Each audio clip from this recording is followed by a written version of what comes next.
केंद्रीय वाणिज्य मंत्री पियुष गोयल उद्या नाशिक दौऱ्यावर आहेत आणि त्यापूर्वी कांदा उत्पादक शेतकरी आता आक्रमक झालेले आहेत। गोयल यांनी नाशिकमध्ये येण्याआधी कांद्यावरील 20% निर्यात जे मूल्य आहे ते हटवावं अशी मागणी शेतकऱ्यांनी केली। त्यांचं आम्ही स्वागत करू अशी भूमिका आता नाशिकमधील शेतकऱ्यांनी घेतलेली आहे। नाशिकच्या जिल्हाधिकारी कार्यालयात केंद्राच्या स्वामित्व कार्ड योजनेच्या कार्यक्रमासाठी पियुष गोयल उद्या नाशिकमध्ये येणार आहेत।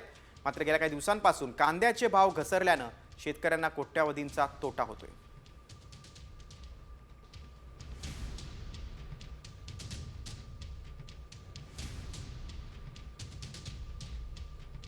अनेक वर्षापासूनची ती आमची मागणी आहे। आता उद्या जर केंद्रीय मंत्री पियुष गोयल नाशिकमध्ये येत आहे तर निश्चितच सर्व शेतकरी मिळून आम्ही त्यांना भेटून निवेदनही देऊ की तुम्ही निर्यात मूल्य हे 100% हटवलं पाहिजे आणि हा कायमचा तोडगा निघणं खरोखर गरजेचं आहे। कारण शाश्वत उत्पन्न जर कांद्याचं घ्यायचं असेल तर निर्यात 100% खुली झाली तर शेतकरी म्हणून आम्ही शाश्वत उत्पन्न चांगल्या प्रकारे घेऊ शकतो।